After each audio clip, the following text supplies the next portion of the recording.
This is a presentation of Northeast Streaming Sports. You're listening to TGI Sports Talk with your host Keith Angle on Northeast Streaming Sports.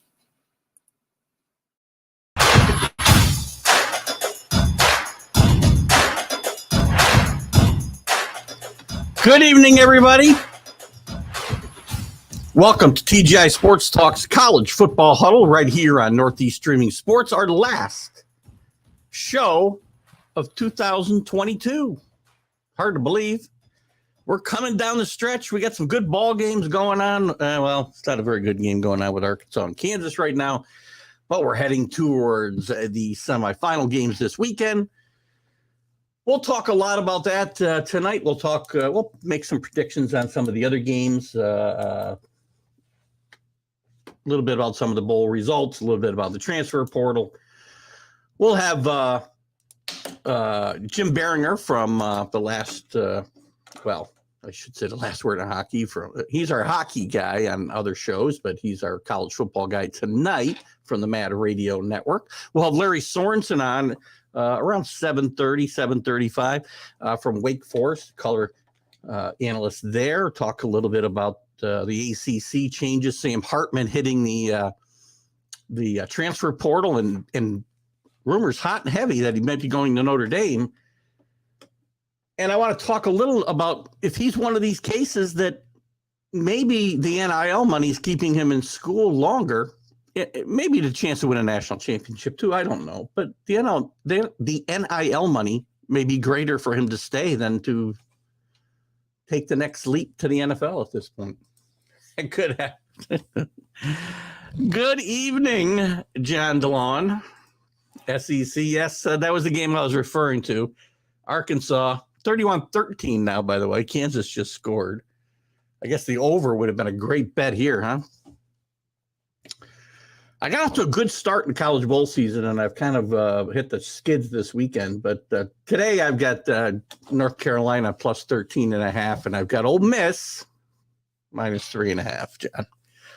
So we'll be rooting. Interesting, too, and I'll bring this up in the with Jim Biringer and a little bit with Lary Sorensen, of course. We talk a lot about the playoff and the fact that, we don't get to see different matchups and it's boring. The interesting part is now these teams have been here, except for TCU, obviously. But we've got four teams, and 2 games. Ohio State and Georgia have played once. I found this hard to believe. I saw this afternoon, and I was a little shocked. They played one time.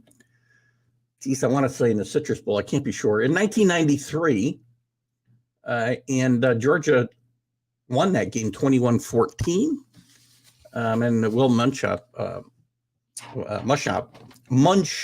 say his name for me, John.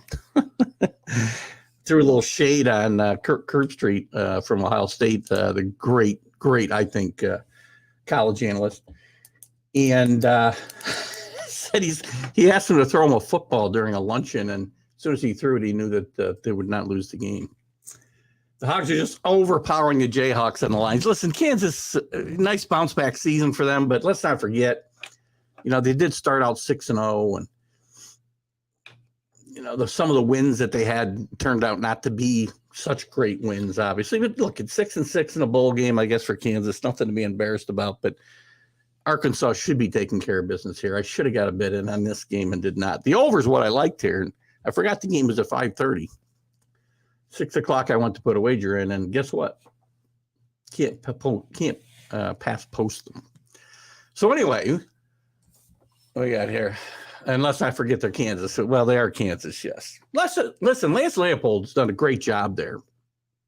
And he's going to be staying there for a while, looks like. I mean, whether he had a chance for these jobs in Nebraska and Wisconsin is probably a moot point at this point. He's done a good job here at Kansas. How far he can bring Kansas remains to be seen. But it's been done. Remember, Mark Mancini had a pretty good Kansas team there for, a 2 or 3 year stretch. before he got too tough with kids, which we can't do anymore, obviously, because we offend them and their parents. But he got to an Orange Bowl. I think they might have gotten to as high as fourth in the country at one point, during one of those seasons. And so it can be done, but can't be sustained most likely. And last week, by the way, one other thing, I'll get back to your comment here, John. I know you got something else here.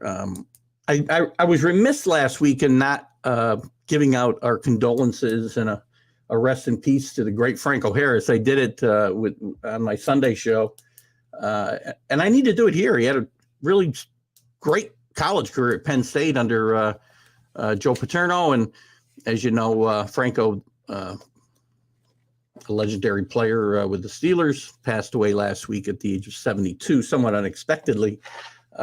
Sadly, the same week they were going to be honoring him in the 50th anniversary of the Immaculate Reception. So Franco was a great college player, and I don't want to be remiss in bringing that up. So rest in peace and our condolences to Franco's family. What do you got here, John? When the Jayhawks were 5-0, were Vegas underdogs in their remaining 7 games. Well, again, they're Kansas, right? So, and again, right about that time, they lost their quarterback too, who was having a great year up to that point. But again, this is Kansas. I don't think Franco had died yet when he did the show. I think he passed away. You might be right, John. I thought he passed away Tuesday night. I thought I knew about it for the show last week, but you could very well be right. Either way, great college player, and don't want him to go unnoticed on this show, which is college centric, obviously. We'll have Jim Biringer on in just a few minutes. Any surprising results so far? I mean, I have not. I'll be honest with you. I have not been able to get into these games much so far. There hasn't been a game. I've made a few bets, as I said, but I haven't really sat down and watched a game. This week I will. I think the Holiday Bowl tonight. Hang on. I think the Holiday Bowl tonight will be a lot of fun with Oregon and NC North Carolina. I think there'll be a lot of points scored in that game. Holiday Bowl always has a lot of points scored, right? And also the Liberty Bowl tonight, I think, will be a decent matchup as well. Ole Miss. Who's Ole Miss playing in that game now? I forgot. I have no memory at all these days. Jeez. How come you don't even have them up here for me? I don't remember. Oh, that's Liberty. Don't know. I'll find it when we talk about it. But I haven't been able to get into any of these games. Maybe some of you have. I can't. There's too many games and too many games that just don't mean anything. You don't know who's playing, as I said last week, because of the opt-outs and the NIL money. I know I'm not going to get into that whole debate again, but I think it's interesting, and I want to get Lary Sorensen's take on it, and I'll get Jim Biringer's take on it as well. I'm curious about. I know some of these kids, especially the ones who stay for their 5th and even now 6th year of eligibility. Some of these kids are sticking around longer and transferring, graduate transfers and whatnot, because they're going to get a chance to earn more money in college than they'll get to earn in the NFL. I wonder if that's the case with Sam Hartman. Really good college quarterback, by the way, at a school that's not historically renowned for their football program. But he's had some pretty good seasons there. So we'll see what Larry and Jim have to say about that. It's hard to gauge how much players will be into the games and how much our coaches actually spend practice. I think the practice time is important. So I think these last few weeks and the week or so that is left is more important to the coaches than the players, because they get to coach for next season, basically. With so many kids that opt out, maybe the coaches are happy they opt out. Bowl games are supposed to be a reward for the season you just finished, but it's becoming more teams playing and coaches coaching to see what they can bring up next. They can bring to the field next year. And it is difficult to get into them. I agree with you. So with no further ado, let me bring in our the good friend of our show, Mr. Jim Biringer. Good evening, Jim. How are you? What's going on, everybody?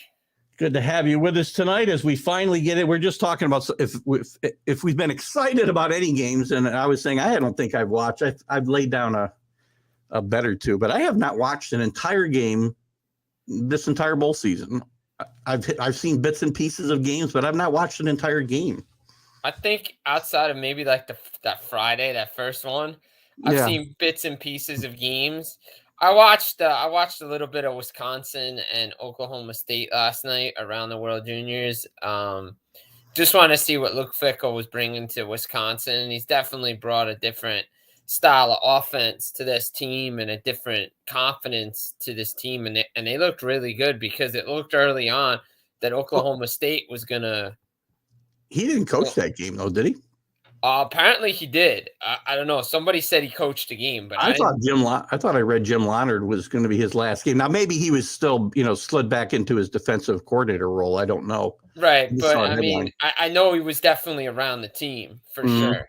Yeah. So I mean, that alone, puts Luke Fickell there. I guess you can, however you want to spin it. It doesn't matter. But Wisconsin played differently with whoever was the coach last night because they definitely came out with a better attitude and better result that we've seen. They got back to basics. There's our there she is. Jim's number one fan, Amanda. Absolutely, she is. Welcome to the show tonight, Amanda. Good to have you with us. Welcome to the show, Amanda. How are we doing? Hopefully she's representing to you. I try to. I mean, it's the only way I can get them into bowl season is on my show here. So that's true. I mean, I'm representing Powerhouse Jim. No longer in South Hackensack, but it's all right. I got a nice T-shirt on, a nice long sleeve tee on, and Amanda knows about Powerhouse Jim. So well, they got a nice plug tonight. Now that's good. They did.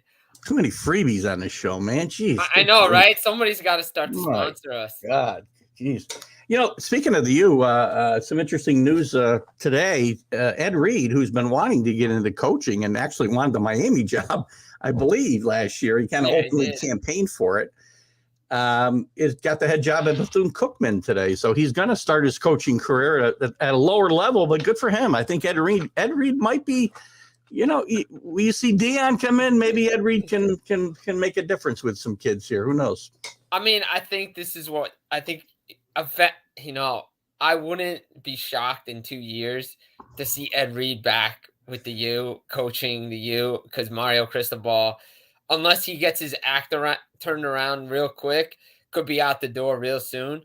But maybe this is just them being like, hey, maybe, because I think he definitely wants to coach there. I think he wants to give back to his alma mater, obviously. I mean, he's one of the best, the cornerbacks ever to play the game. So, I mean, that would be, I think, if you want to talk about alumni coming back and coaching, I think that would be a guy, I think, that would help, that team get better, get the recruiting back up, maybe get back to what they used to be.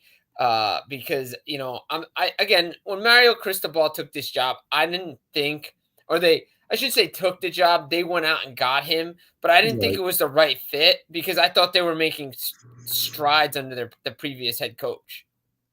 I think the problems on the offensive side of the football just got to be too much for Manny Diaz. I think that's what happened there. So yeah, I thought Manny Diaz did a great job, though. I thought he was moving the team in the right direction. I was just never a fan of Mario Cristobal.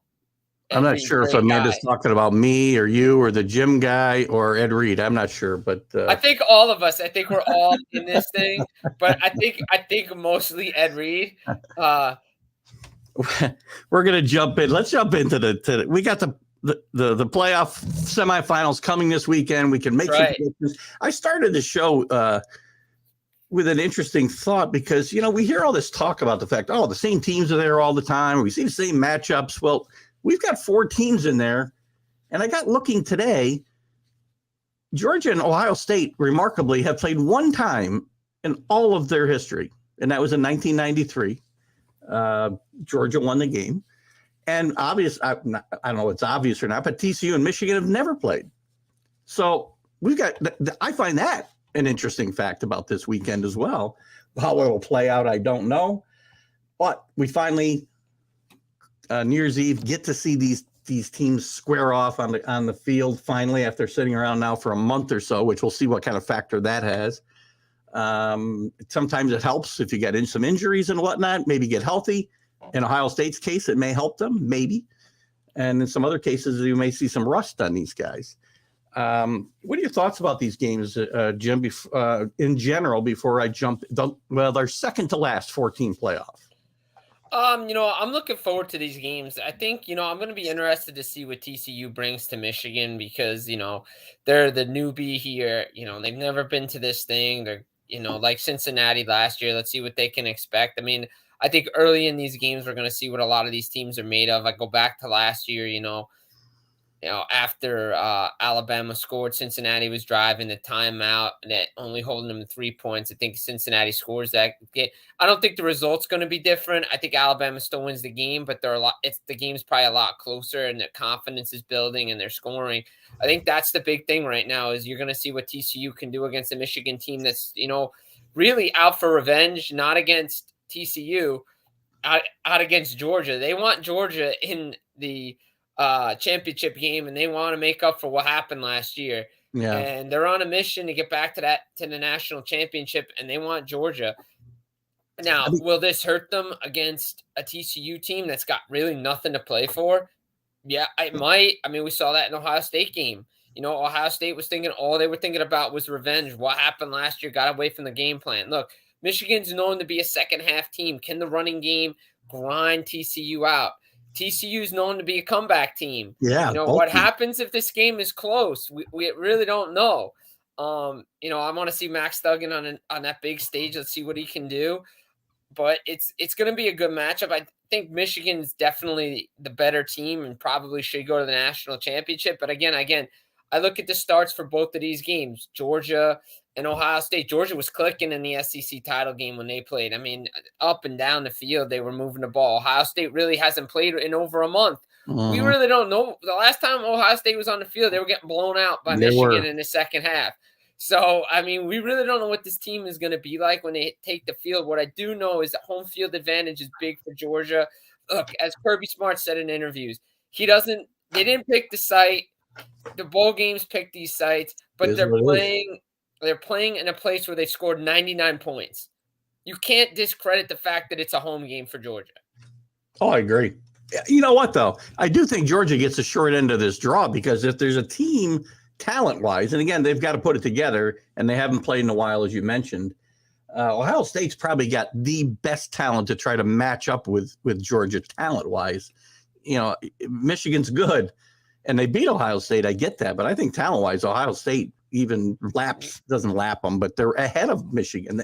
They've just put their talent to better use at Michigan, that's all.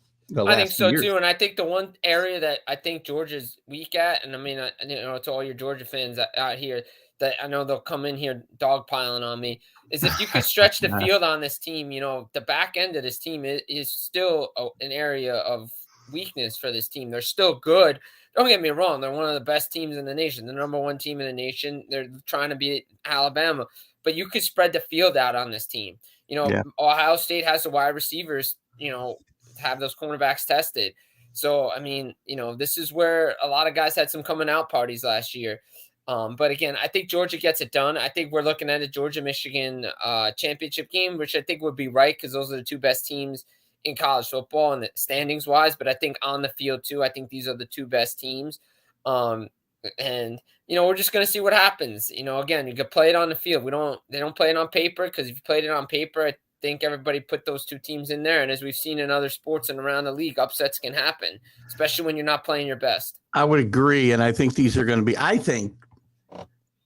this will be the year that we have two really good semifinal games because I think Ohio State will put it together enough to stay in the game with Georgia. And I think TCU will give Michigan some fits. Michigan will win it in the end, I think. And you know what? And I think Georgia will win it all. We'll talk about that next week, though. I think Stetson Bennett is just the X factor for Georgia. All the kid does is win football games. That's it. So he doesn't get a lot of respect. I mean, he did get invited. I was happy to see him get invited to the Heisman ceremonies we talked about a couple weeks ago. But this kid is just a winner, and I think he is the guy that is the glue to this Georgia offense, at least. Yeah, I mean, I love what Stetson Bennett brings to this team. He's definitely the glue to this straw that stirs the drink for this team. As you say, Kirby Smart's tried to tried this, replace him or have somebody surpass him, but he always comes back to Stetson Bennett, and they're rolling with it, and the offense runs through him, and the team is just rallied around him. He's a good locker room guy. He's a good guy on the field, and Georgia just, they just seem to get it going. Now, again, we're going to see the starts of this game. I think starts to any game are key to me, and I think Georgia will find a way, and I think. To me, we saw last year in the bowl game for Ohio State when they played Utah. Utah blew them out early, and then they were able to come back. I don't know if they get down early. I don't think they're going to be able to come back against this Georgia team because they're going to be able to lock it down. Because I think Ohio State will try to press like they did against Michigan, and then it's blowout city.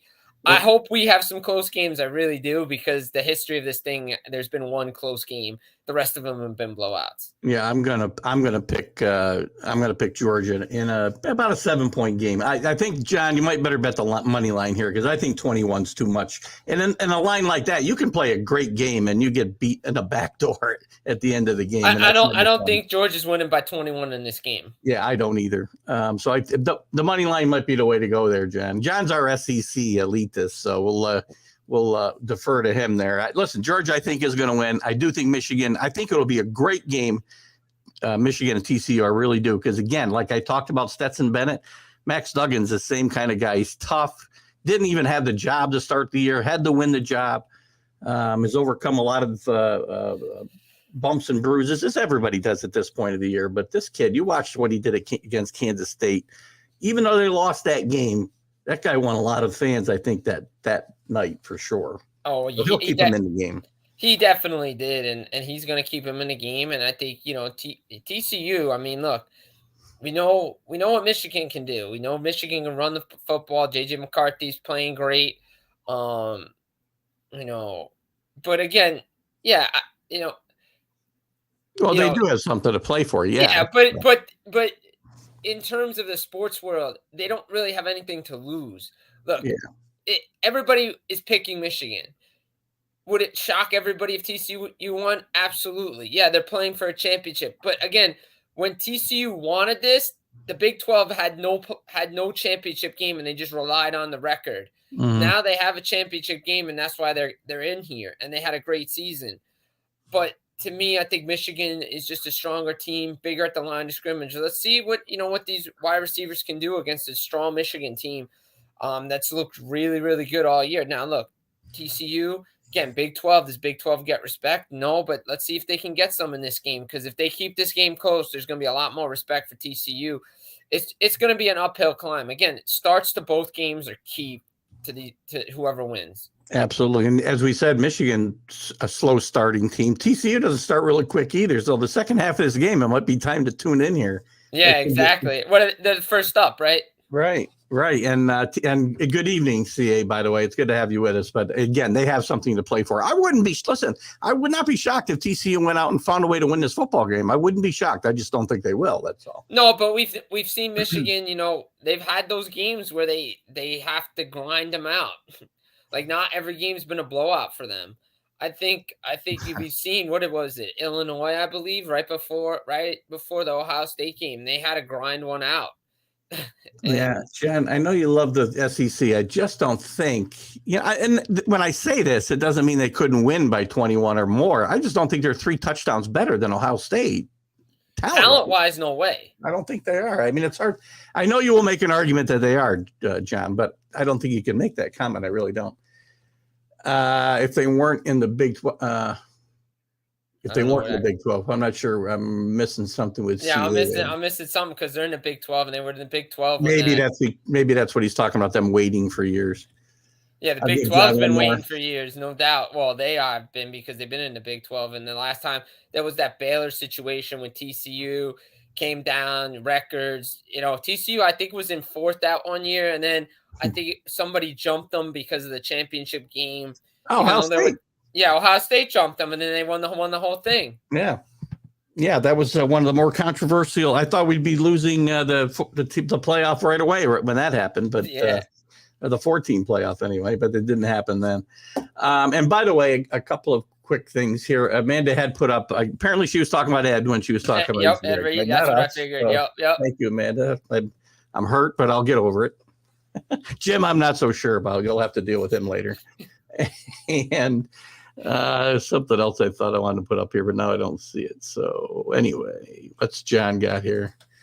You realize Michigan is a Dollar General version of Georgia, and Michigan beat the holy hell out of. I'm not sure why. Listen, I think Ohio State again has better talent than Michigan.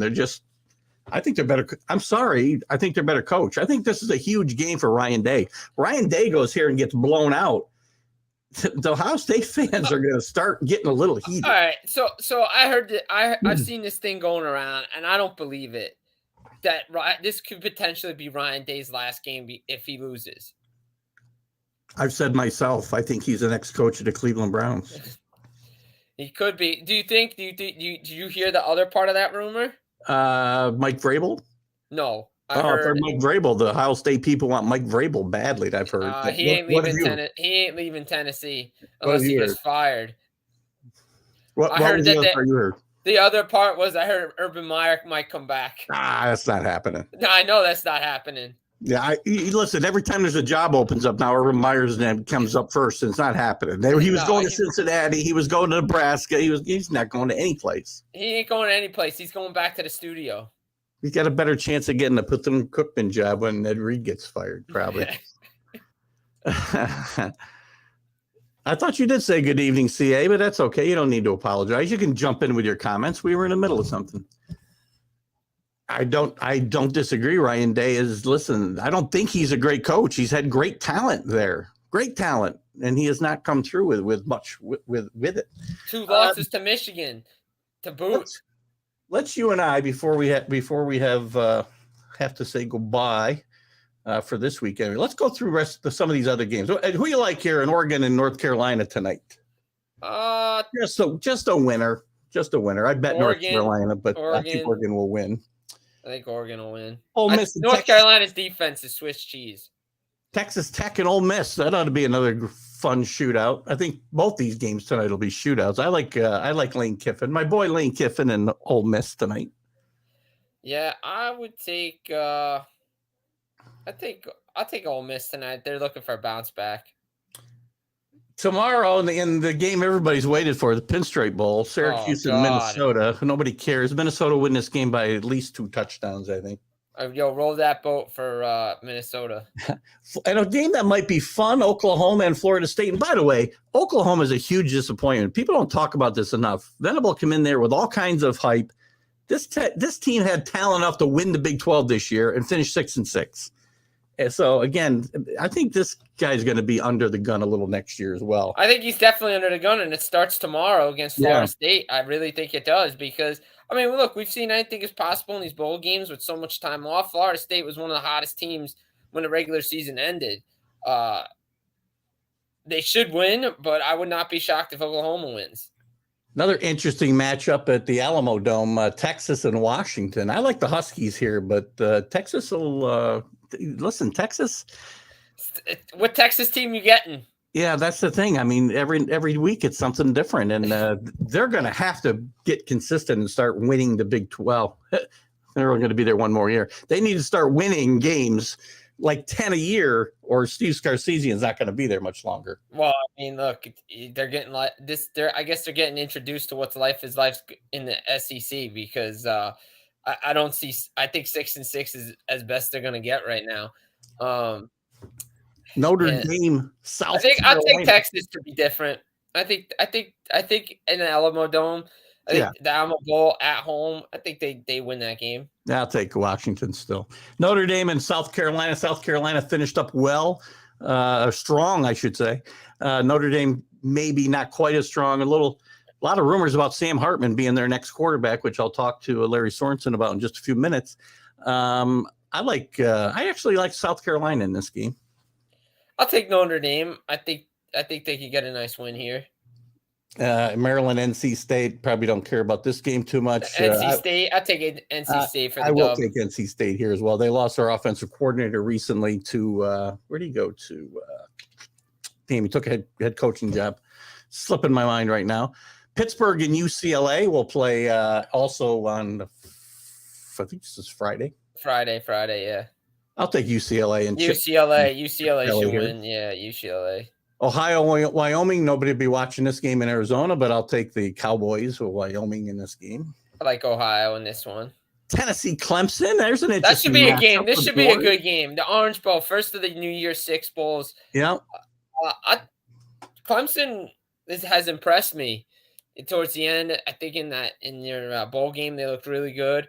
Championship game, I should say. Tennessee without Hooker. This is going to be see what life is like for this Tennessee team. Let's see what we can get. They did look good at the end, but again, it's the Klubnik showed what he's going to be the next couple of years in that ACC championship game. I like Clemson here a lot. Yeah, I like Clemson too. Alabama and Kansas State in the Sugar Bowl. I'm gonna go out on a limb and take Kansas State in this game. I'll take Alabama because they got both their big guys playing. True, they do. Just to be obstinate, I think. Maybe upset city. Yeah, Iowa and Kentucky. If Will Levis is playing quarterback here, which I think he is, I'm going to take Kentucky in this game. I like Kentucky in this game too. Will Levis will be a top 10 draft pick, by the way. There's a Kentucky prediction. I think we already made our picks here, but TCU and Michigan. Once again, I'll say Michigan over TCU. I'll take Michigan and Georgia over Ohio State. Georgia for me. What did I say? Oh, did I say Ohio State? Georgia over Ohio State, right? Yeah. What do we got here? Mississippi State against what bowl game is? Oh, there it is. Real Quest Bowl. Oh God, I hate this freaking bowl names. You know what? Just because they're playing in honor of their coach, I'll take the Mississippi State against Illinois. Mississippi State is gonna win this game. They'll be thinking about Mike Leach that day, Absolutely. I'm sure. And a game I'm really excited to see, and a lot of guys I think are opting out for USC. I like Tulane over USC in the Cotton Bowl. Man, that's disappointing to see that a lot of guys are opting out for USC in this one.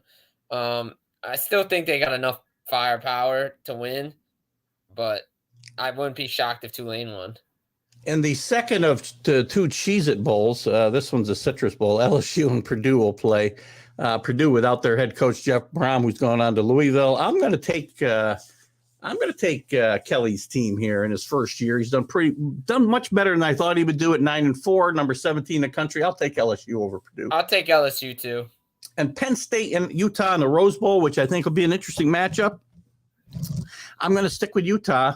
I like the Utes in this game. Only because James Franklin doesn't beat teams in the top 10 ever. And I think Utah wants to show last year that they can close out a team when winning. What else? I talked about Sam Hartman going into the transfer portal and possibly going to Notre Dame. I'm going to be talking to Lary Sorensen about it in a few minutes. I wonder if this is an NIL related matter where some of these kids can stay, move on to another school, get some endorsement money, and make more than they would have made in the NFL if they were a mid-round draft pick or something. So I think that's why some of these kids are sticking around and moving on to another school for another and one more go round. I agree. I wouldn't doubt it. I mean, for sure. I mean, who wouldn't want to get paid that NIL money? I mean, I know like Deion's starting to use it for recruiting in Colorado. He's got some nice recruits coming in. I know that's big with the transfer portal too. The NIL is a big thing with the transfer portal. Before I let you go here, I want to go through and bring Larry in. Hang on there 1 second, Larry. I want to go through a couple of comments that are going to make me laugh. John says, Keith and Lane are boys. We like to hang out and get drunk on the beach in Boca during the off-season. Hey, Boca's not a bad place. I wish I was hanging with Lane Kiffin. Let me tell you, I'll get that opportunity. Texas A&M and Miami should play in the NIL crap bowl. John's on fire today, man. I'll tell you. Yeah, that was Carlos, man. Carlos. That was Carlos. Sorry about that, Carlos. Sorry. CA says I haven't kept up. Are they still using Sun Devil Stadium? No, I think these games are being played in the Cardinal Stadium, which the name skips me. But I'll give you one more, John, before I let Jim go. I hear Sherwin-Williams is interested in doing NIL deals with the Iowa offensive players because Iowa offense is more boring than watching tape, right? Oh man, that'd be a great sponsor. That'd be a great sponsor though for the Iowa every offense. opportunity to knock the Big Ten or anybody knock the SEC. Yeah, but I mean, look.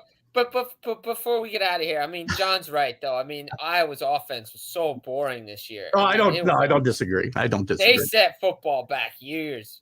I think Kurt Friends probably will not have his son back as offensive coordinator next year. If that hasn't happened, it may have already happened that he may have left already. I feel like I've heard that news. We'll find out for sure, though. Yeah. Jim, thanks for coming in tonight. We'll have you in probably Sunday to catch up on the hockey a little bit, maybe on this Stream of Consciousness show. And we got one more week to do college football and ball games, so I'll have you here next week. Yeah, the national we'll find out who's playing for the national title. All right. I appreciate you coming in tonight. Sorry that Amanda wasn't talking about you or I when she's talking about good guys, but maybe next time. It's all right. It happens. You got a chance to make it up. I don't. So good luck. This is true. All right. Have a good night, buddy. Have a good night, one. The great Jim Biringer from tonight, the Mad Radio Network. He's also our guy on hockey, and you can catch him on fullpresshockey.com. Do not forget to do that. And without further ado, I want to bring in our good friend, Lary Sorensen from Wake Forest. Good evening, Larry. How are you? Doing fine, Keith. Happy holidays to you. Hope everything is well. Had a great holiday up here in New York without getting the weather in our area, so we were fortunate. Most of the country got hammered. We had it pretty quiet here in the capital area, so we're thankful for that. Probably got cold where you are, I think, at least, didn't it? It's cold here in North Carolina. I was in Tampa last week, obviously, for the Gasparilla Bowl. We went down on Monday for the game on Friday. And with the exception of the afternoon of my wife's birthday on Wednesday, it was miserable the whole time there. But we were on the beach Wednesday afternoon, which is what we went down there for her birthday. So, excellent. Well, happy birthday to her. And that's a good. Hey, before we get too far, I just want to make a comment about Iowa. Iowa's offense has been boring since I was in school at Michigan, and that was 46 years ago. So I was going to say they've always been boring. Who was their great coach? I mean, Hayden Fry. I mean, those weren't great offenses, right? Chuck Long and that was probably a little bit past you, I guess, the Chuck Long days, but not too far. 2.5 yards in a cloud of dust instead of the 3 that Michigan and Ohio State were playing at. Right. I get it. And I always have this ongoing kibitzing with John DeLon that, there's good football being played outside the SEC, which you and I have talked about as well. And maybe Iowa's not the best place for it, though. Iowa, when their defense is really good, special teams are good, and they can score, a couple of touchdowns a game, they have a good season. And they spit out tight ends like clockwork, and they usually have some good offensive linemen. So let's real quick jump on the Wake Forest bowl game, which, by the way, what was the name of the bowl game they played in again? It was the Gasparilla Bowl, named after Jose Gaspar, and they have a month-long worth of festivities down there with the pirate theme. So it was a good time. It was a really good time. It was a good football game since we're talking about the SEC. It was. Wake Forest beat Missouri, so they've got that going. Dave Clawson now is 4-0 against the SEC. And it was an exciting football game, a lot going on. And I got to say right up front, I had maybe my line of the year when I got to say, Stan, there's 2 Missouri guys punching each other at the hash mark down there. And they were fighting. I don't know if you saw that clip. I did not. I saw a little bit of the game. I did not see that. I was commenting before. I really haven't seen in the entirety of any bowl game so far. I will now. And I did want to watch the Wake Forest game, but something kind of interrupted me. I don't know what it was. Well, I've got those Hallmark movies going on that are competing with the bowl games, Jesus. So I know it was just her birthday, man. So, you got to do what you got to do. You got to do what you got to do. Let's talk a little bit before we jump into the playoff games and talk a little bit about those and maybe a couple other quick topics. Sam Hartman and the rumors were out that he was going to hit the transfer portal, and he's put himself in there. And the rumors swirling that Notre Dame's all over him, which I think would be great for Notre Dame.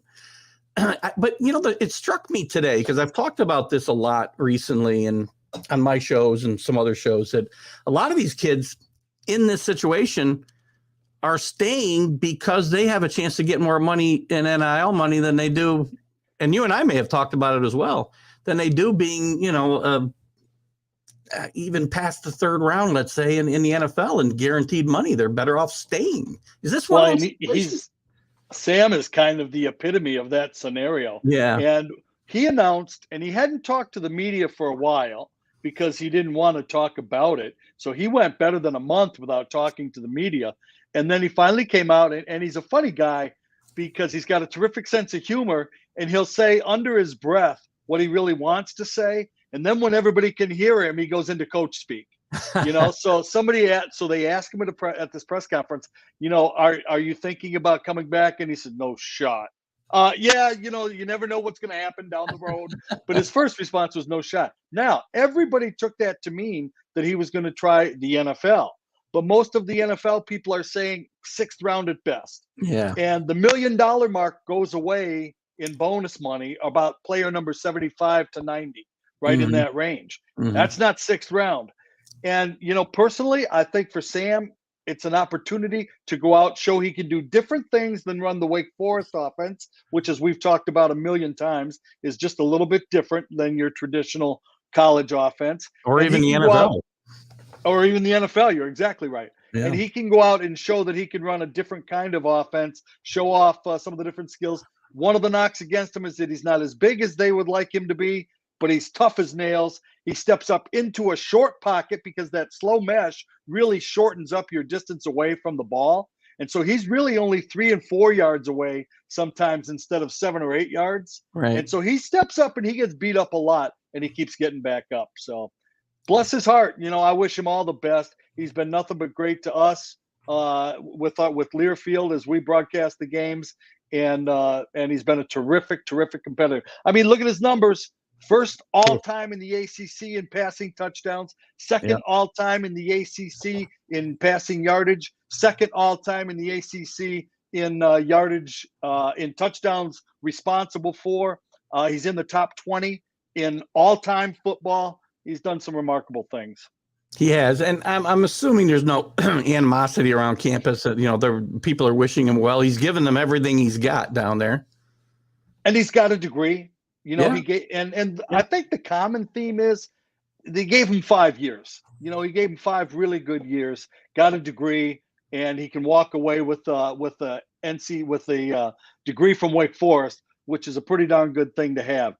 And going to Notre Dame is not an all bad place to land either. Florida, we have also heard, is a team that started out the whole rumor mill. Yeah. And also it sounds like Tennessee might be getting into the action a little bit. So he's in a good spot.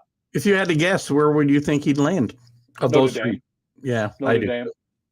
I mean, who wouldn't want to play Notre Dame quarterback if you had the shot, right? I mean, those are good schools. You might have a better chance to win a championship maybe at Tennessee. I don't know. But I think I'd want to be the quarterback at Notre Dame if I had that shot. You also have a really, really good chance to add those magical words behind your name for life, Heisman Trophy winner. That's true. And he wasn't going to get that at Wake Forest. Yeah. His numbers would have had to be so off the chart at Wake Forest. At Notre Dame, whole different story. Excellent point. One thing I got to put up here, and by the way, John, you're probably right. I mean, but he'll make a pretty good living as a backup quarterback in the NFL. I would sign up for that for about 15 years. I would take Brian Hoyer's job right now, hold a clipboard, got to play here and there and get my head banged in. But I'm making, $3 million a year. So how bad is that? Yeah, walk away with $30 or $40 million after 10, right. 12 years and be ready to step into a coaching spot if you want. John Wolford's doing the same thing out in Los Angeles. And until he got banged up and Stafford got hurt. And so John had to play. Some of those guys, though, reminds me of a fellow that I played baseball with back in the day, a guy named Tim Johnson. And he was a backup guy, great for a team, sit on the bench, come out once a week and get a hit or two, do this or that. Well, Don Money got hurt one year, And so they said, you're going to play. And he played about 8 or 9 games in a row. And he came walking to the clubhouse one day. He said, man, they either got to bench me or trade me because this playing's killing me. I remember him, middle infielder for the Brewers back in the day. Yeah. Tim Johnson gets his name mentioned on the college football huddle show. You don't get that everywhere, I'll tell you. Good guy.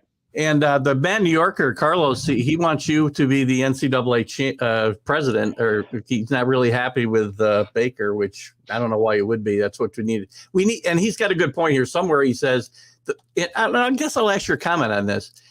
And I want here it is. I want to make sure he gets credit for this. The NCAA needs more sportsmen at the top, not politicians. I don't necessarily agree. I disagree with that. Politicians don't get these kind of jobs done. It's a mess. The NCAA is a mess. It's a really big mess right now. The NIL is a mess. Mm-hmm. The transfer portal is a mess, and it's the wild, wild west. I mean, some of the stories that we're hearing are, and from good sources, uncles that are getting paid $50,000 just to take their nephew to a school for a meet and greet. There's just crazy stuff going on out there. And when the administrators are talking about some of these things, it's a little bit nuts. But what we need is some rules, because there's 10% of the schools, the haves, that are going to continue to be the haves. There's that big middle group, and it's how well you can manage the resources that you have. And then there's a group down at the bottom that's never going to be able to catch up. And right. You know that. But you have to have some kind of structure in place, because human nature being what it is, people are just going hog wild. Yeah, well, you need rules, and you need somebody to be able to police those rules at the same time. And discipline. But, which leads us to the courts, which leads us to the mess, which leads us. Yeah, it's like nothing happens in college sports until the FBI gets involved, and then things get taken seriously. And that's sad. That's a sad commentary on sports in general. But, we kind of sat back and let all those AAU teams run wild for a long, long time. Yeah. And Yeah. until that got so out of hand that they finally had to step in, and some guys had to get caught, and they had to run undercover sting operations. And it's going to be a mess for a while, it looks like. Yeah, I agree. Back to football, though. What do you foresee in the ACC? Just with your crystal ball a little bit looking ahead to next year, any big changes in coaching with Jeff Brom coming into Louisville? A little surprised Satterfield going to Cincinnati, but Jeff Brom's been looking to get back to his alma mater for quite a while. I think that'll be a nice move for Louisville. I think you're exactly right. He's been looking to get back there for a while, but it had to be the right circumstances, the right set of conditions, and I think that happened. It'll be good to have him in the league. I think he's a terrific coach. I've got some friends at Purdue that rave about him, that have been in the sports business for a long, long time, and they rave about him. So that's good for the league. I'll tell you who against Wake Forest looked terrific, and this afternoon looked terrific. Duke has a pretty good thing going on right now. Absolutely. Mike Elko is a very, very sharp football coach. Dave Clawson said he's one of the best football minds he's been around. And he said that on a couple of different occasions before he even got the Duke job. And now he's in the conference, and he did a great job for him this year, coach of the year in the ACC. And he's got a quarterback that can play as well. And 8-4, right? Got that. 8-4 to finish with a win today. 9-4 now. I think. Didn't that make it 9-4? Yeah, probably 9-4. Yeah, and at Duke, that's a great season. I mean, so let's hope he sticks around a while if you're a Duke fan, right? So he has done a good job, and he beat a good UCF team today too. So right, he seems like a pretty loyal guy, but when you talk to him a little bit, he really brings you into his web and makes you feel good about everything that you're talking about. He doesn't talk down to you at all, and very sharp guy.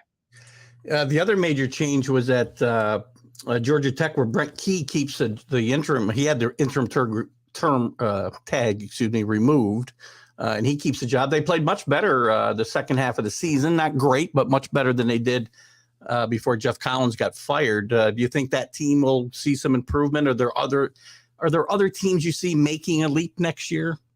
It's the thing about Georgia Tech is they've been so ingrained in that one offense for so long that you've still got to change that culture a little bit. Yeah. And it takes a year or two to get that done, a couple of years to get that done. Same as it did at Wake Forest when Dave Clawson first came in, and so he relied on his defense to try to keep them close until they could get their offense moving in the direction that they want. And now they score as many points as anybody. I'll tell you, the team that Drake May is coming back. And, sometimes it's like the trades you don't make. Sometimes the kids you don't lose in this day and age are the most significant portion of anything that you do in the offseason. Getting a guy back from an injury, getting a guy that doesn't go into the transfer portal, sometimes those things are huge.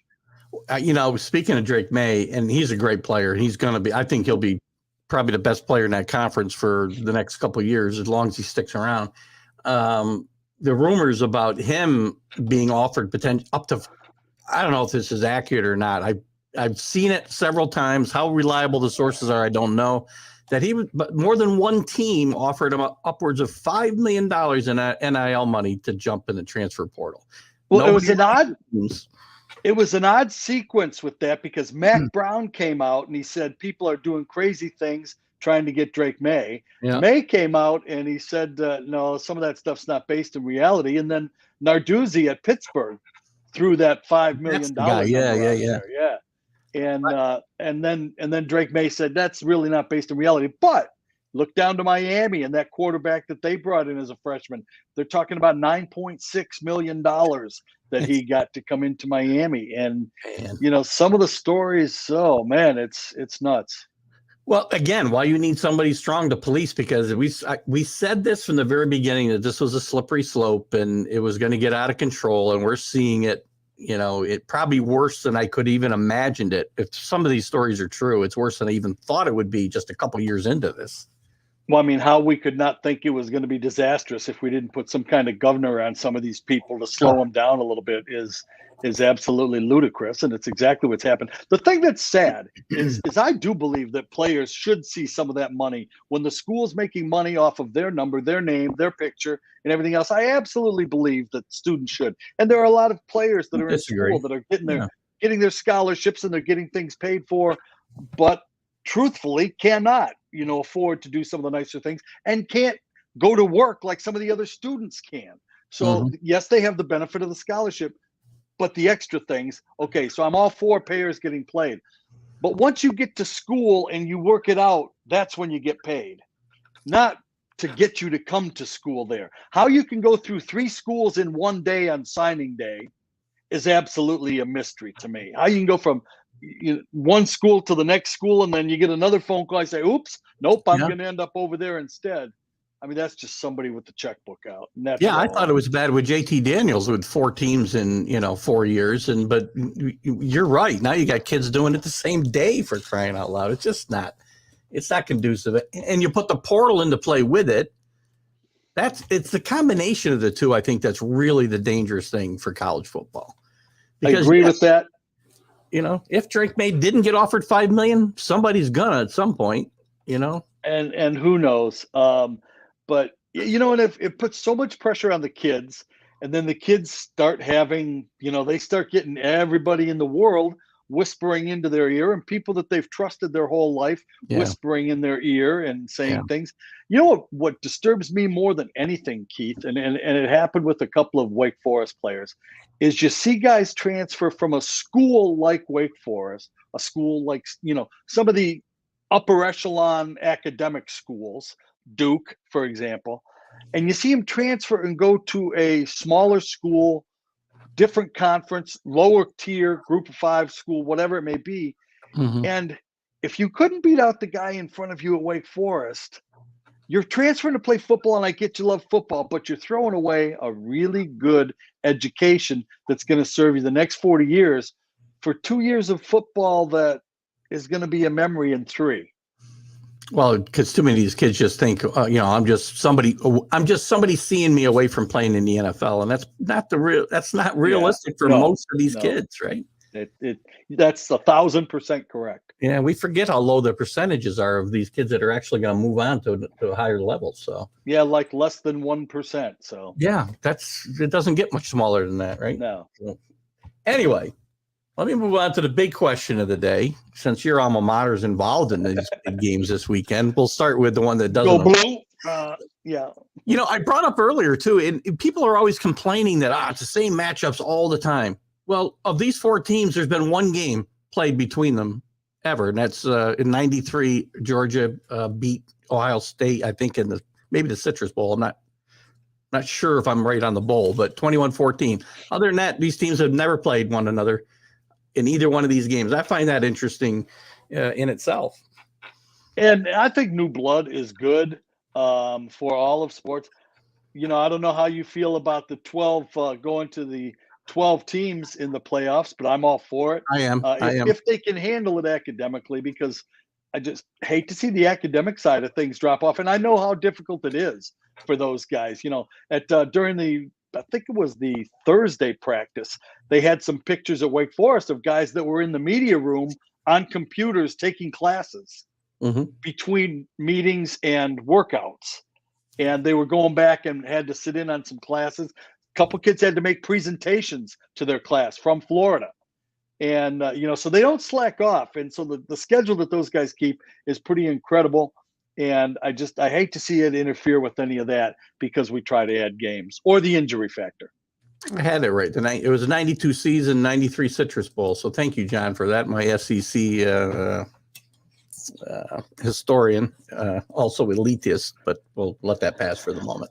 So let's start with Georgia and Ohio State. I've said I really think Georgia might have got the short end of this, because if there's one team that maybe, if they're healthy, talent-wise, now they haven't put that talent all together because they haven't beat Michigan in 2 years, but talent-wise, I think Ohio State's the one team that, again, I don't think they outclass Georgia, but they come the closest talent-wise to Georgia. I think they can give them a game. I don't think it's going to be a 3-touchdown game, as I talked about with our SEC people earlier. I like Georgia to win this game because I think Stetson Bennett is the X factor. All he does is win. They try to give away his job every year, and he just wins. And I think he's the X factor in this whole thing, and Georgia will probably win it all again. I like him again, certainly against Ohio State. How do you see this game, Larry? Well, the thing is when you put Stetson Bennett's numbers up against some other people around the country, people that are very, very ballyhooed players, they stack up pretty good in the long run. And then when you add in his winning percentage, it stacks up really nicely. And that's the bottom line anyway, is did you win, did you lose? So I don't think Georgia has the team speed that they had last year. I don't think that they have quite the collective athletic group that they had last year. I think Ohio State does, but they didn't play like it. I thought a lot of Ohio State guys played like they were thinking of other things, like they were thinking of the NFL and they were thinking of some different things as the season went on. And they were a disappointment the way that they played. So I like Georgia. I do as well. And in the game with your alma mater, Michigan, Jim Harbaugh certainly turned around his fortunes in the last 2 years, where he nearly lost his job and brought him some new people and made some good decisions. This team is now in the playoff for the second consecutive year. Last year they lost, as we know, in the semifinal to Georgia. I see this as a close game. I think TCU will give them a tough game, but I think Michigan will get their rematch with Georgia because they're a good second half football team and they just find a way to win games. They're a very good second half football team, and that speaks well for anybody. They find ways to win. I think their defense can shut TCU down just a little bit. And then the quarterback is the X factor again. And at Michigan, they finally got a kid that can run and throw. Yeah. He can kind of do both, and he can beat you a couple of different ways. And he's still awfully young, but he's got a little bit of gunslinger in him. He's got an unbelievable arm. I'd love to see him go out for baseball up there, but but he's got a great arm. He's one of those 50-yard flick it guys from flat foot, and you don't find too many of those guys around. So he can do a lot of different things. I like Michigan in that game. So do you think your alma mater will have a chance against Georgia? If they get if they get a break or two on special teams, if they get a pick six, something like that, I think they have the capability. I think the defense is better this year, believe it or not. But they seem to have really come together as a group. No, I don't think that they'll beat Georgia, but and I hate to say that, but I think Georgia wins it again. And will Jim Harbaugh stay? Because the rumors of the NFL have already started to creep up a little bit again, but They seem to every year. Well, they do, and it's funny when you look at the list as college quarterbacks or college coaches were getting fired after 5 weeks, which, by the way, I think is an abomination. Also, I think it's just absurd to give a guy 2 years and 5 games and let him go. It's the most ridiculous thing I've heard of. But you saw the same list of names. You saw the same Matt Campbells and the same guys on every single list, every single school. And you and I talked, I don't know if it was last time or the time before, but we talked about fit, about being the right fit for a school. And we watched Dave Clawson's name being mentioned at some places, and you said he wouldn't think for 2 seconds about taking that job. Because it just didn't fit what he believes in, the way he wants to do things. The school's personality is totally different than his personality, and you knew it was no possibility, but you got to fill column inches and airtime somehow, right? Good point. Before I let you go, I got a couple comments here. I just wanted to, this is one on the game itself. I think Ohio State has a jump out early to 2-score leader. They have no chance. Listen, the start to these games, as I talked about with Jim Biringer earlier, will be very important. Especially in this game. I think Ohio State, to have any chance, John, I would agree with you. They got to get out early. If they John, I'm not sure it's 2 scores, but I think you're right about jumping out early. And I think their defense has to make a point early on, and whether it's being physical or being fast, whatever it might be, I think their defense has to make some kind of a statement to them, and getting out on top is essential in that game. And that's, their defense is where their weakness is if they don't match up some places on the D. I think I know the answer to this question, but how disgusted will Larry be if Sam Hartman announces he's going to go to Alabama or Georgia? I don't know. The funny thing about, and I don't think that he will go to Alabama or Georgia. No, I don't either. The funny thing about Sam, if he goes to Notre Dame, is that October 28th next year, Wake Forest is in South Bend. Well, that'll be fun, won't it? And that's the thing that has the Wake Forest fans the most upset, is that he may go to a school that Wake Forest has on their schedule. And I don't begrudge him that either. I'm assuming that if an innocent byproduct. I'm assuming if for some reason he went to Alabama or Georgia, you'd be very happy for him, just like you would anywhere else. You know what? I hope he gets a great deal with whatever he does, and I hope he goes to the NFL and stays around there for 10 years because he's earned it. Everything he has done. I mean, this is a kid that got sick before his high school championship game, came out of the hospital and played a couple of days later, lost a brother to suicide and went out and played.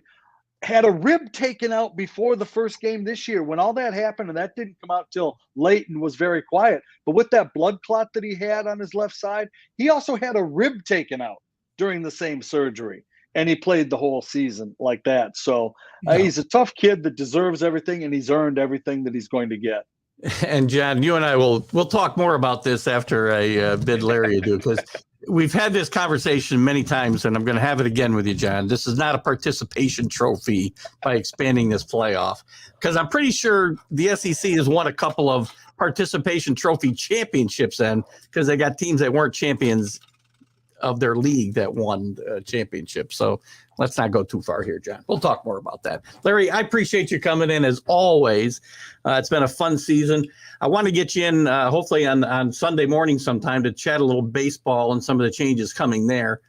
If you're willing, and I'll be absolutely do that. So appreciate it. And baseball's just around the corner. We're at, I think, 51 days or something like that till February 17th, I believe, is Wake Forest's first game of the season. Excellent. And you will be doing a full slate of games there again this year? Good. Yes, we will. You can pick them up on the ACC Network Extra. Just put your computer on, and you can check out my football broadcast partner, and I do the games. Excellent. I have done that. I did it last year during the stretch run, and you guys do a great job, and I'll certainly be doing that. We'll talk a little Wake Forest and ACC baseball when we get a chance at some point during Sounds like a plan. Well. Larry, have a great New Year. Happy birthday again to your wife, and have a good one. Thanks for everything. Thanks, Keith. Have a good one. Bye. The great Lary Sorensen. We love having Larry on. Great insight into the game, the ACC, and yeah, right. He would be a great Carlos. He would be a great NCAA president.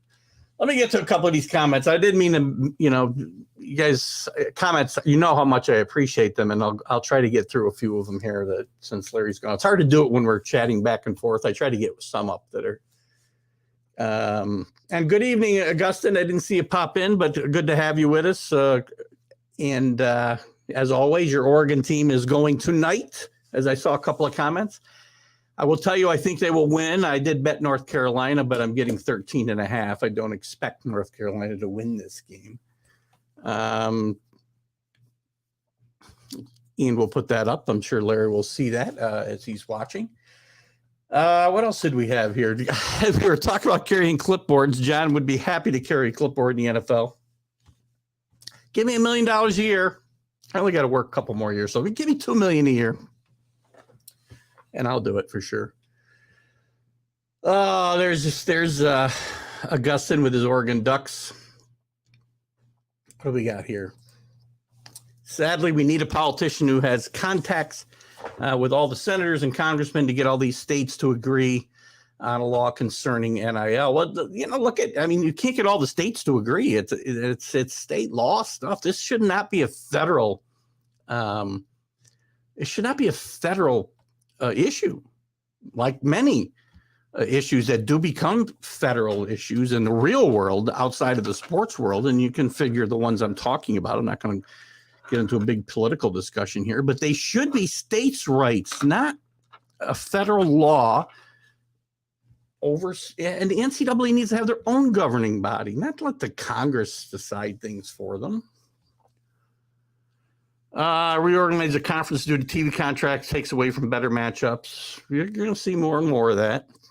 Although I'm sure that John doesn't agree because all the better matchups are in the SEC, and you would probably say the same thing.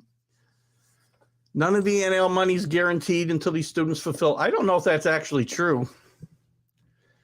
Because, if that's actually true, Carlos, then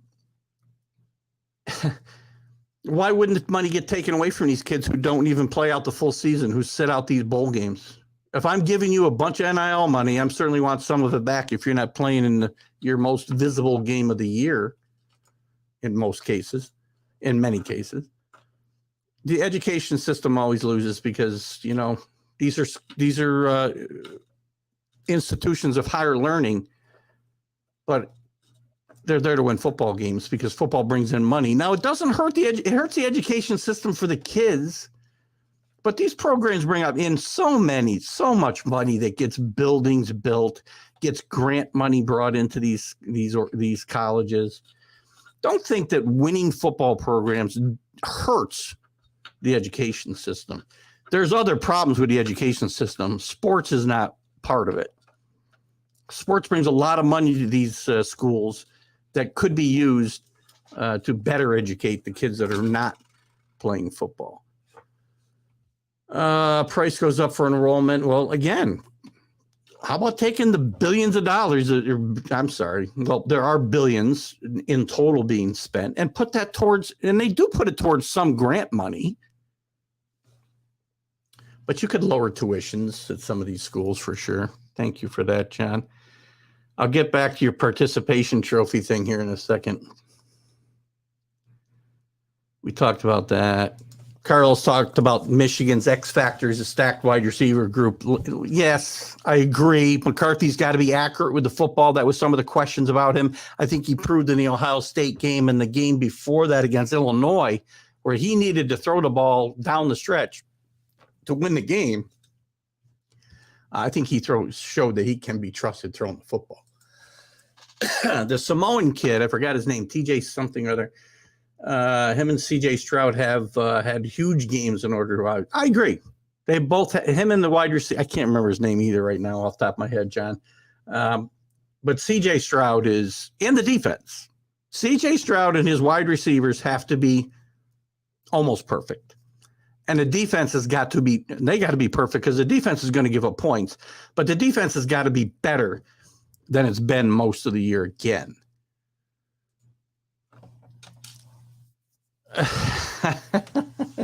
The Jets can't get him this year. This would be his year to come out. And by the way, he's not going to go in the first round, so it isn't going to matter. He could get picked anywhere by the Jets, unfortunately for him.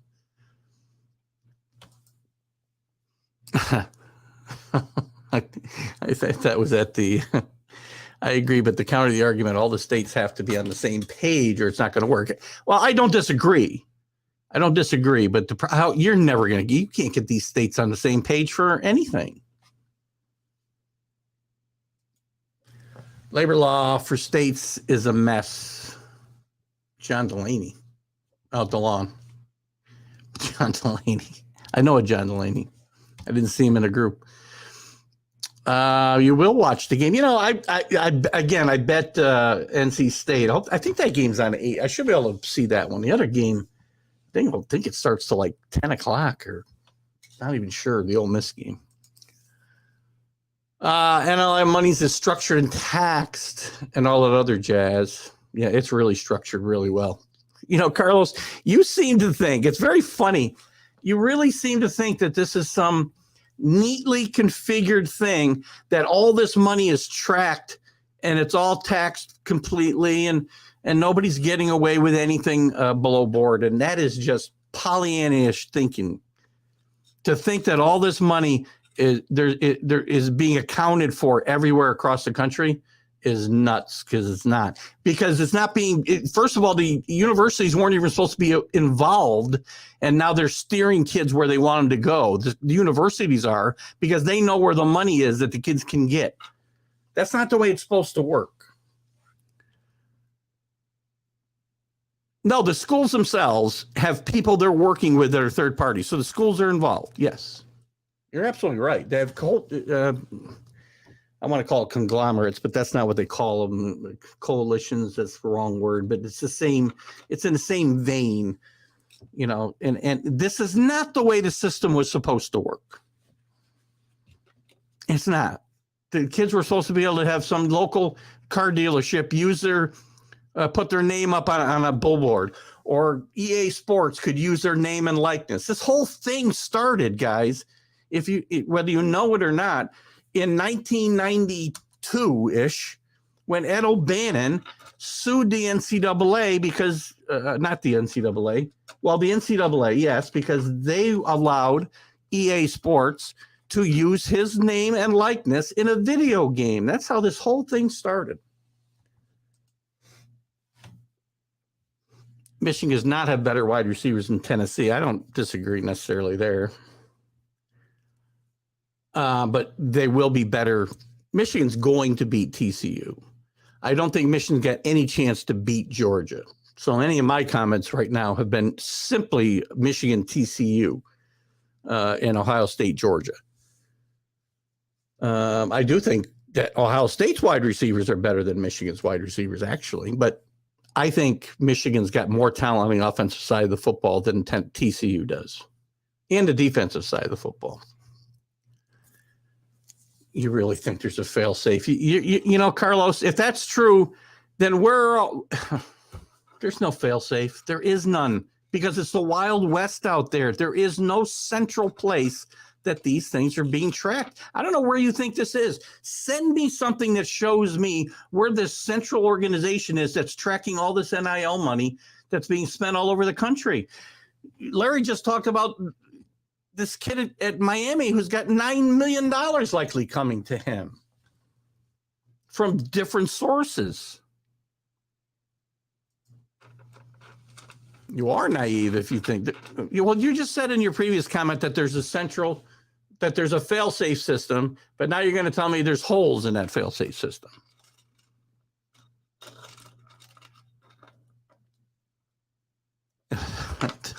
However, there's a system, so it's junk. All right. Well, that's what I'm saying. If there is something, it doesn't work. Oh, they needed something. Universities are struggling. Well, again, maybe the universities ought to stop. Maybe some of this money should be getting put back into the system for again, educational scholarships, which I think it does. I really do believe it does. I have this argument with my wife all the time. She doesn't think it does. I think it does. But that doesn't help the average kid who can't get educational scholarships either. Yeah, you really want these schools policing themselves, John?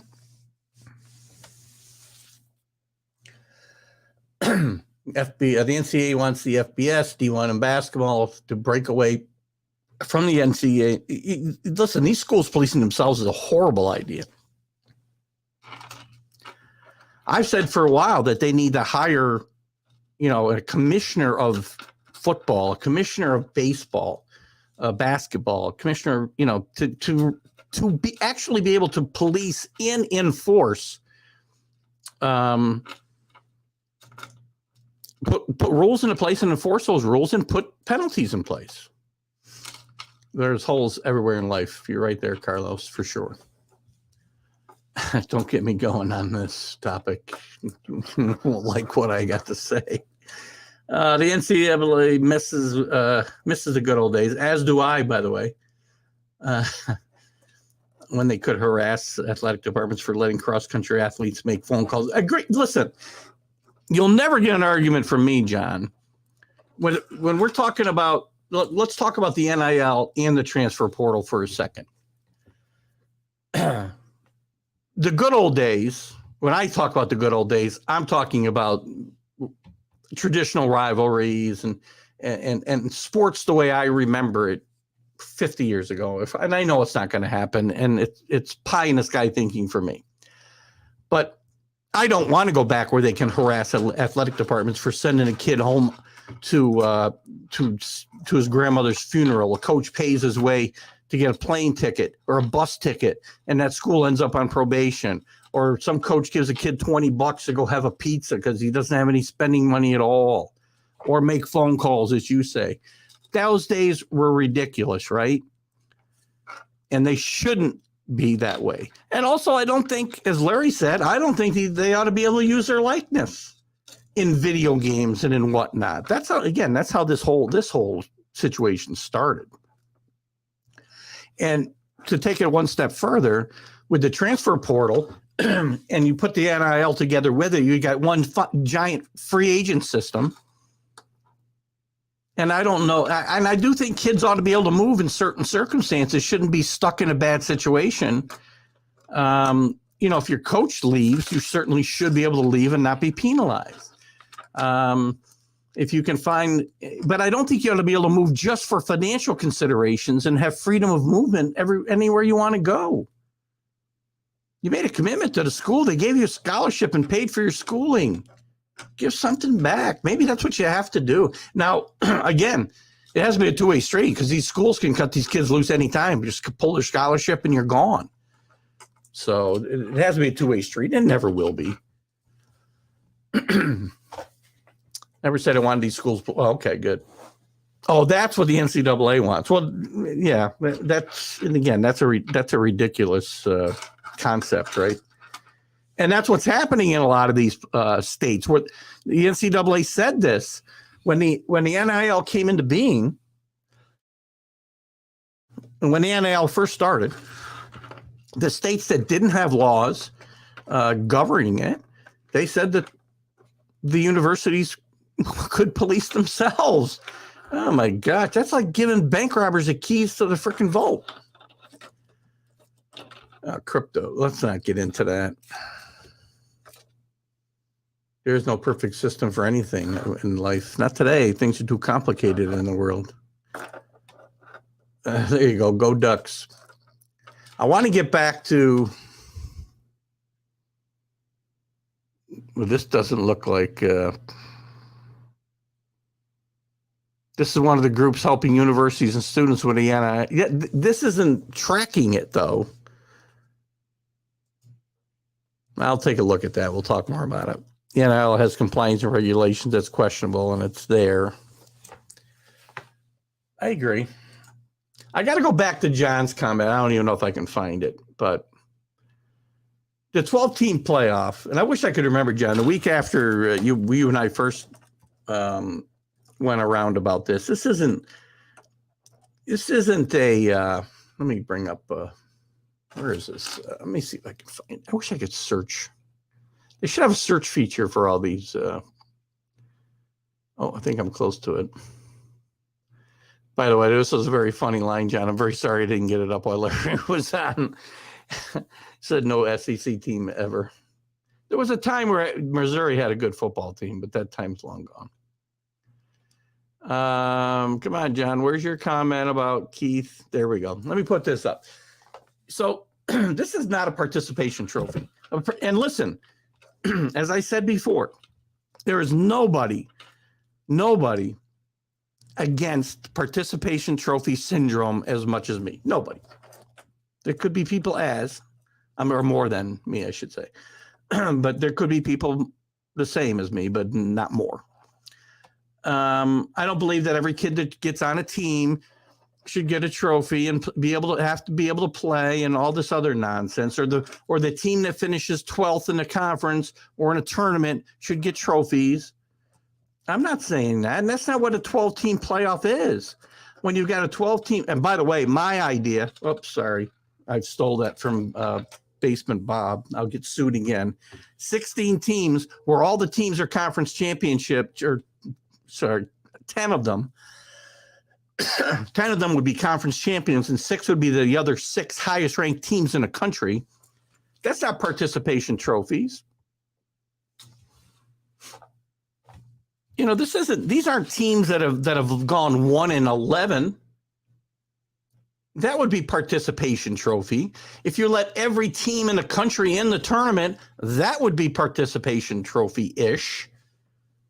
And even then, they still have to win the actual trophy. Nobody's getting a trophy for getting in a 12-team playoff, John. The only team that's a national champion that's being recognized with trophies. And by the way, they for years, decades, they've given out trophies for multiple bowl games. They give out trophies for the axe game, whatever some of these college rivalries are. I'm getting off topic here a little bit. Sorry. But this isn't participation trophy-ish even a little bit when the best 12 out of 100 plus teams get the playoff for one trophy. One trophy. I think you're misrepresenting what a participation trophy, the participation trophy syndrome is.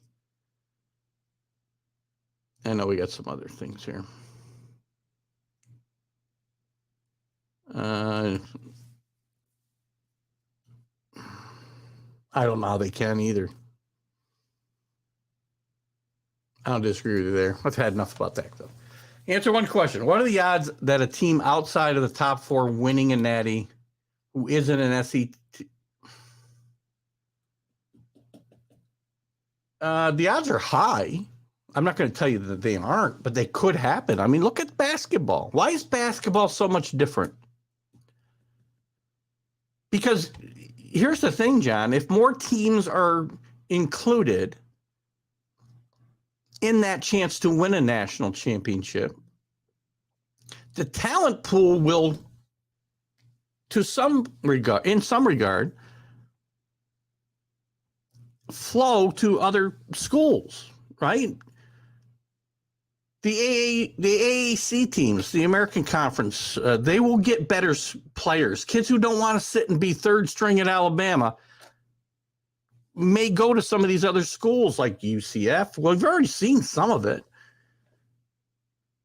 And the talent the talent pool will level out a little bit. Not entirely. So again, early on in this, you're probably right. I mean, as an SEC fan, you ought to be happy because you will no longer have 1 or 2 chances. You're liable to have 3 or 4 chances to win a national championship in a given year. I mean, you could theoretically have 4 of those 6 at-large berths would be your league.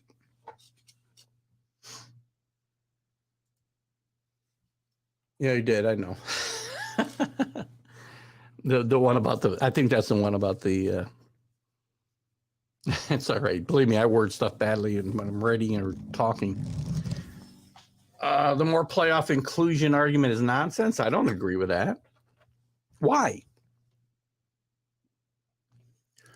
I mean, if I'm going to go by your definition of this, we shouldn't even have a 4-team playoff. I mean, if I'm not mistaken, John, Georgia last year, I know you're an LSU fan, so I don't think You correct me if I'm wrong. I don't think LSU's ever had a you're an LSU fan. I don't think LSU's ever had a team get in that didn't win their conference championship, but the SEC's had plenty of teams that would be labeled participation trophy entries under your definition of this. Alabama several times, Georgia just last year should not have been allowed to participate for the national championship. So I'm only using your schools as an example because to kind of just try to dispel your myth. I mean, do you think Georgia, who was the eventual national championship champion last year, should not have been allowed to compete for the national championship? Which, by the way, I don't necessarily think they should have in a 4-team playoff, because I do think conference champions should be the ones that are included there. So again, in my world, all of the conference championship champions would participate in the championship. And then the other 6 best schools in the country, 16 teams. Your LSU team would have been in, maybe not. They lost their last game. They would have had a chance to be in this year. So you don't want your team. Your team would have a better chance and more opportunities at a national championship. And you're thinking that would it be a tainted? Let's just say LSU. Let's just say we had a 16-team playoff this year, John. Forget about the 12. Although LSU, I think, would have been in a 12-team playoff before they lost their last game. You think if they had run the table and won the national championship, that would be tainted? When we've already had it happen. Georgia, Alabama, Ohio State. I think at least those 3 teams have won national championships without being even their conference winner. Probably none before. I mean, if that's what we want, then we should go back to the old system where it's just the polls. Because no team that would get in, the last 8 slots of a 12-team playoff would have a chance in the polling system that we used to hate.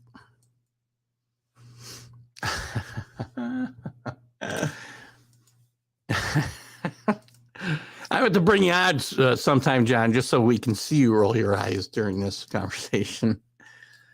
Oh, we're running out of time, but I want to get through these comments for sure. What is the highest seed ever? I believe 7. I believe a 7 has won the national championship. Maybe an 8 has won the NCAA championship. I can look that up pretty quick.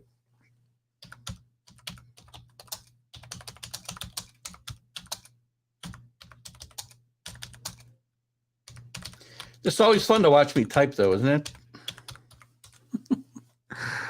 All right. As number 8 seed, Kentucky defeated Dayton. Oh, that's not right. 1985, Villanova won national championship as the 8th seed. They beat, I believe, number 1 Georgetown in that championship game. So, if that's your argument, it's not a very good one, because there's also a lot of other ones. And by the way, we've seen 15 seeds almost get to the Final Four. We've had 11 seeds get to the Final Four.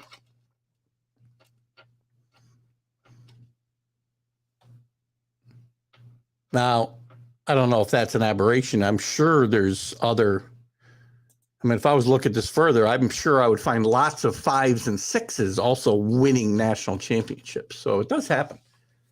We'll probably go a little longer. No, when I say participation trophy, I mean there's typically 1 to 3 teams that have separated themselves from the pack every year.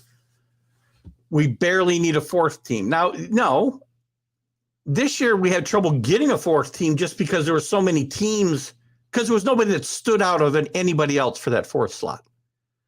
That's not to say, again, John, and I'll continue this conversation. We'll go a little long tonight just because I am a bit, I do feel very strongly that you're not buying into the right mindset here. When you say that there aren't 4 teams worthy of playing, so are you telling me this year, Alabama, Tennessee, Clemson, USC, Kansas State, who won the Big 12? I would argue with you. I would argue that all things being equal, there's at least 10 teams this year that would have a chance if there was a 12-team playoff to win this national championship this year.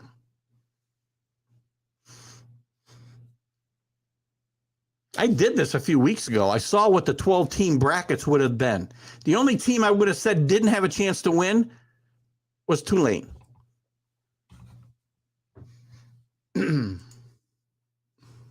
Again, but again, but you're, because you determine they're not worthy of playing, but some teams that didn't win their conference champions are worthy of playing, so they are not just participating. Again, would you say that Villanova team in basketball in 1985 was not, again, a viable championship? If your LSU team got in a 12-team playoff with a 12th seed, well, probably 11 seed. No, actually, they could get it at 12. If they were 12 seed and won, that you'd say, oh, it's all tainted, I don't want it. They shouldn't have been in. I don't disagree with any team that ever made the playoffs except Cincinnati last year. They clearly didn't belong. They won their conference championship. Again, that's not part of your argument, though. They did belong based on the criteria that was there. They beat everybody on their schedule. Now, I understand they weren't playing SEC schedule. We all understand that, but that's all the reason to expand it, so that teams that win their conferences like Cincinnati have a chance to participate.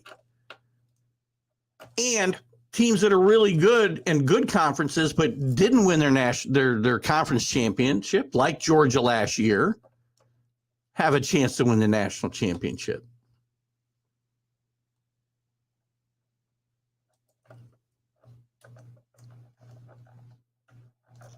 It's a 7 seed. I think it was 8. I thought they were 8. I thought Villanova was at 8 in 1985, but again, 7, still pretty good. You don't think USC only lost to 1 team this year, by the way? Just saying. USC lost to the same number of teams as Ohio State. Ohio State got blown out in their last game, and so did USC. USC beat more top 20 teams this year, top 25 teams this year than did Michigan, than did Ohio State. I won't say Alabama because I don't think that's true. I think the point is Georgia has separated themselves from the pack. I don't disagree with that at all. Everyone else is a pretender. Listen, Georgia's had a couple of close calls. The team you just mocked a little while ago nearly beat Georgia in the middle of the season, Missouri.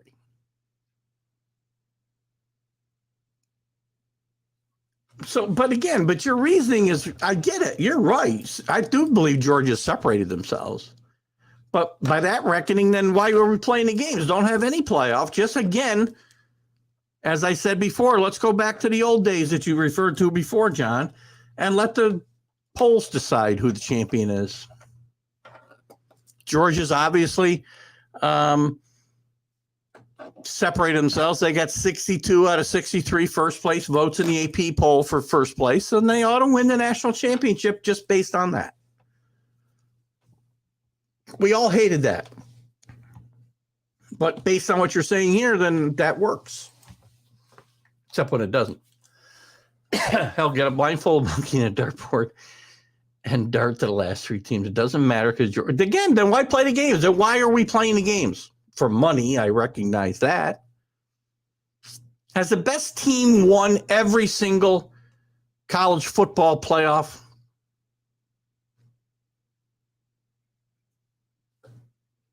I don't know. I really don't know. Last year, the best team won. Yes, I would say, some of those Clemson Alabama matchups, maybe the best team didn't win. The best team that day won. Quick, name one team that has ever rolled over all their opponents to start to finish during a championship run. BYU. BYU.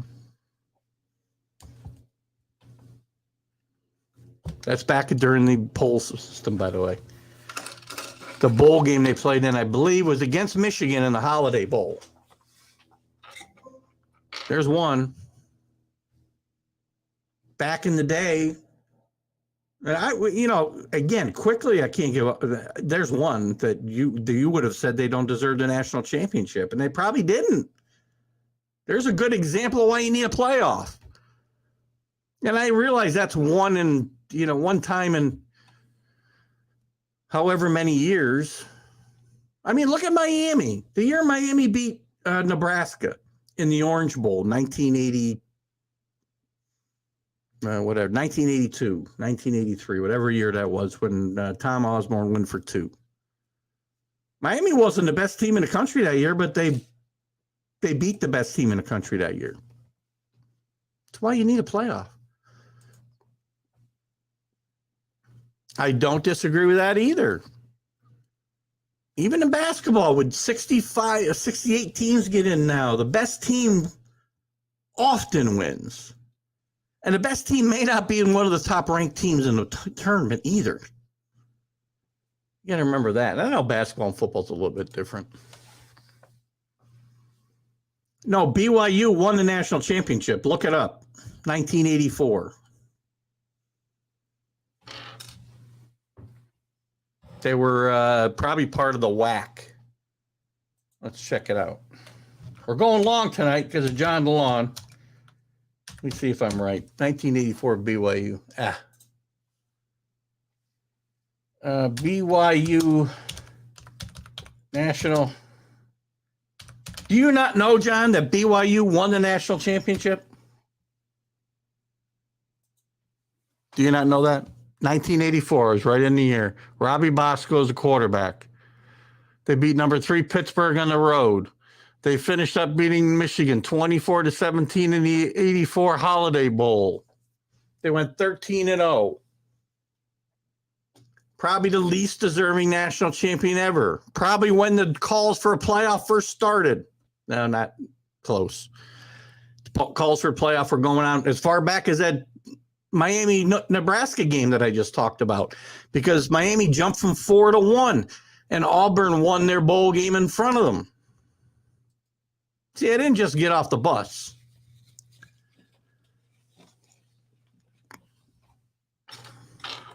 Well, of course the SEC dominance is going to continue because you keep bringing in all the best teams. Non-SEC teams will whine for more playoff spots. That's not true, by the way. The SEC, by the way, was pushing for 12 instead of 8 or 4.